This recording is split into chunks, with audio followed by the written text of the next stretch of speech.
Prevention of Sexually Transmitted Diseases. William Hovey Smith, 2014. The talk you and your parents never had. Hi, Bob. I'm Hovey Smith.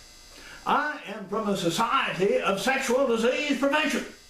And your ma asked me to come over and talk to you about the results from your STD test. And we're going to be about doing that right now. Now, my van is parked out there, and it's a big red one with 2-foot-high letters on it saying Sexual Disease Prevention. Yep. And that's what this is all about. And so that is what we're going to talk about.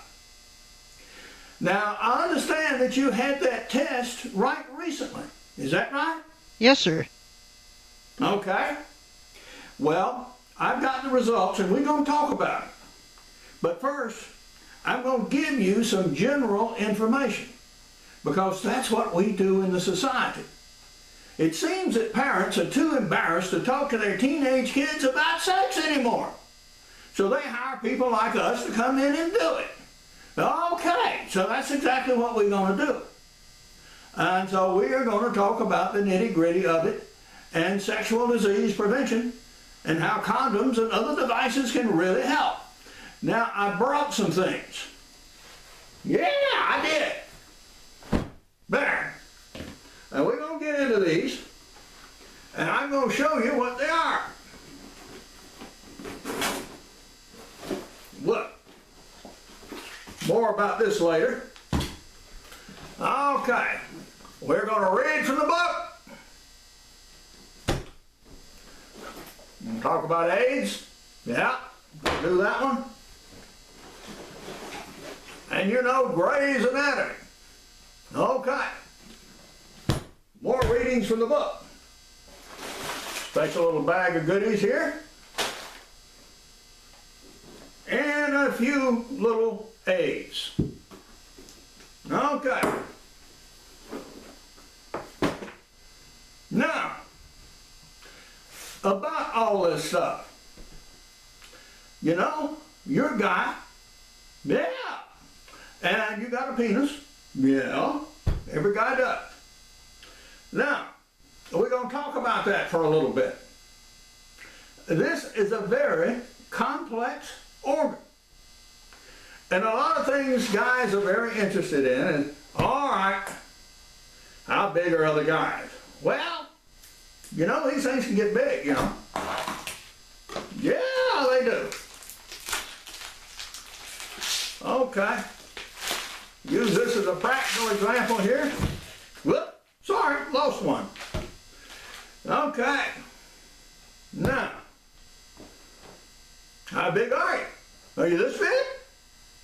No? Okay. This big? Yeah? All right. Then we've got something that can help you. Or anywhere in between. Now, average for guys, anywhere between 4 and about 7 or 8 inches is in the very common and average range. And some guys are much bigger and longer. Okay. No big deal. Time was they thought about, well, you just chop off the extra parts if you don't need them, but we don't do that anymore. No, this organ is much too complex to do that kind of stuff on, unless it's really, really necessary. You see, we have here, I believe, right on this page there, a description about what the guy's male parts look like. Yeah, I mean, these things are complex. When the penis is engorged with blood, it increases in length and diameter. Yeah. And, no, you just don't go whittling around on this thing. Outside of circumcision, which is taking off the foreskin, which is done mostly in the U.S. at birth, then yeah, it's pretty well left intact unless it's injured. No, you don't want to mess around with this thing. There are occasional calls from super long guys to have it sort of bobbed a little bit. Not a good idea. Even if their wives are a little bit scared of them, or their girlfriends, which is most common cause. But no, we just don't do that kind of surgery anymore. And so, about sexual diseases. Well, if you're going to take them in alphabetical order, this is the biggest, baddest beastie on the block. AIDS. It is very serious stuff indeed. Right now, there are about 36 million deaths in the world due to AIDS. They estimate that about 35 million people are infected and living with AIDS, which means they're able to transmit it. I mean, that's serious. And in the U.S., we have about 50,000 new cases diagnosed each year, with a total of about 1.3 or so million people in the U.S. actually living with the disease and able to transmit it. Now, this includes both guys and gals, by the way. And worse yet, about 20% of this population who are infected don't even know they got it. And they may not know for 10 or 15 years before the disease becomes seriously manifest. Just this past year, we have been able to get rapid diagnosis. It used to be that when you went in for an STD test and got tested for AIDS, it might take a week or 2 weeks before you would get your results back. And believe me, from somebody who's been there and done that, that is one of the most agonizingly long waits you will ever go through in your life. But now, you can be tested and learn the results immediately, which is a considerable advance in the art. But being cured of it, not possible. What AIDS is an attack by the HIV-1 virus, human immunodeficiency virus. And this is a virus that gets in your system and it attacks your immune system. So, what the result is you may come down with any number of about 15 different diseases, all caused by this virus. Some of them can be on the skin, Kaposis sarcoma. They can be lung diseases, pneumocystis curiae pneumonia, yeah. They can be manifest in the digestive system. They can be manifest in the nervous system. They can be manifest in the lymphatic system. And they can be manifest almost any organ of the body can be somehow impacted by AIDS. Wow. This is serious shit. You sure as hell don't want to get it. Nor do you want to give it to anybody else should you be so unfortunate to be already infected. Got that one? Yes, sir. Yeah. So, that is just one of the things that you can come down with from having unprotected sex. And the only way to really avoid all STDs, all venereal disease, is not to have sex. Well, at least not until you're ready with your life partner. That's always the best solution. Most guys don't do that, and frankly, most gals don't do that. Some do, some manage, but most don't. All right. So, if you're going to have sex, you stand some risk. Now, besides AIDS, the other bugbear on the block has always been syphilis. Now, syphilis is right serious. It also lasts for a long time. It has many manifestations in its disease. It is, however, treatable and curable. A course of antibiotics will take care of syphilis. Gonorrhea is another common venereal disease. It is also treated with antibiotics very successfully in guys. With gals, it takes longer And with women, the gonorrhea may hang around in their system for a long time and be very difficult to detect. In actuality, when women are treated, they need to be tested several times to make sure they are in fact free of the disease. They don't have terrible many symptoms from gonorrhea, whereas guys do. Yeah. If you'll see any serious discharges from your penis in the way of pus or blood or anything unusual, that's something to watch out for. Herpes is another common STD that you don't want. In this case, your penis develops blisters, and these are no fun. Guaranteed. No, not at all. And these can infect not only your woman, but also your children, the newborns. Well, this can be treated but not cured. It's not as serious a disease as AIDS.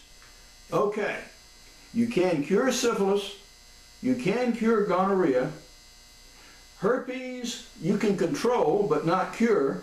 And AIDS now, you can actually resist its onslaught by taking a course of very expensive drugs. A drug cocktail that will keep you alive. But it's very expensive. And you have to take it for the rest of your life. Thus far, again, there is no cure for AIDS as of yet, although it's being worked on very diligently. All right. Okay, Bob. And we've got some goodies for you that the ladies put together down at the clinic. Yeah, they did. And we're going to show them to you. And what we got here is an assortment of condoms and other things. Right here. All right. Now, since you aren't really that big, we are going to demonstrate with one of the Magnum varieties. Okay. And here we go. Okay, open, extract. All right. Now, what most guys do first off is they try to put it on the other way, the wrong way, and it doesn't go. Whoa, that ain't good. But don't get all bent out of shape. Just reverse it. And then it'll roll on just fine. What? And it even has a little tip here to hold the discharge. So that is how you put one of the things on. What I want you to do is take one of these regular size condoms, go to the bathroom, and use it. And bring it back. You want me to do what? And here's a little plastic bag to put it in. Now, when you use these things for real, don't make somebody else pick up your spent condoms. You put them in a plastic bag and you put them in the trash can. Okay. Now go do your duty. Well, congratulations. Now, about this condom and its contents. Now, this is what your discharge should look like from a healthy male. Yeah. If you start seeing pus, if you start seeing stuff in it, well, that looks strange or smells strange, then likely something is wrong, and you need to go back down to the clinic and be rechecked. Yeah, sure do. Now, we have some other goodies too that weren't around when I was your age. For example, here is a chocolate condom. Yeah! If your gal goes down on you, she has something pleasurable, and, well, you know, you do too. So, and if chocolate is not your favorite flavor, perhaps vanilla will do. And if you go down on her, well, here is a sheet to place over her private part so you do not make mouth to genital contact. Nah! Okay? And even for kissing, there is a smaller one. So we're going to leave all these goodies with you. Do you have any questions? Oh! What about my test? You want to know about your test, do you? Well, as it turns out, you came out just fine. No, you don't have any of these horrible things that we talked about. But you could. So, when you decide to have sex, all right, use these things. And the best way to prevent STDs is not to have sex at all until you're sure you're linked up with your life partner. Okay? Got that? Well, that's all I got for you this time. Now we're going to send a copy of this recording to your mom so you and your brothers and sisters can look at it together. Now won't that be nice? No. Okay. Bye-bye. Written, produced, and acted by William Hovey Smith. Voice of Bob by William Travis Hamilton. Now, I do have significant more information that follows that you really need to see. So you're a young guy. Recommend you postpone sex until marriage. If you absolutely can't do that, use these and be safe. Don't get caught short. Have one with you. Don't depend on your gal to have them because she will not, most likely. You're going to have to bring them. And you're going to have to buy them. And you can't. If you aren't man enough to go down to the pharmacist and get condoms, you're not man enough to have sex. Not at all. While condoms do offer the best physical protection that is available against sexual disease, they do sometimes fail. This is being brought to you by the Society of Sexual Disease Prevention. So if you want a personal house call from an expert, you know what? You can't really get one in most places. Such a thing as outrageously demonstrated as I have done here doesn't really exist. It probably should. Most teenagers get their sexual information from other teenagers. There's a little bit taught in schools. There's a little bit taught elsewhere. There's all kinds of exposure of sex in modern media, in almost any film that you care to see these days, and in advertising. But people sitting down and talking to teenage guys and gals about sex is almost non-existent. In reality, the situation hasn't much improved since I was a kid, when nobody talked about sex in the 40s and 50s. We were just supposed to know spontaneously how all this stuff worked and what to do. But you need to have a more advanced knowledge about what's going on. And if your parents won't give it to you, and if your schools won't give it to you, well, you need to seek solid information from the Centers for Disease Control and other organizations that will really provide you with information about safe sexual practices. For now, this is Hovey Smith. Goodbye, God bless, and see you next time. Are known as the author of a series of outdoor books. And these include books on crossbows, muzzleloaders, and bow fishing. But during the 80s, I wrote and published 3 editions of Plain Words About AIDS. And these were some of the first books ever published on the subject. And they were based on the proceedings of the international conferences in Atlanta, Paris, and Washington, D.C., as well as others. For info on my books, blogs, and more than 350 videos, go to my website, www.hoveysmith.com. Be legal, be ethical, be safe, goodbye, and God bless.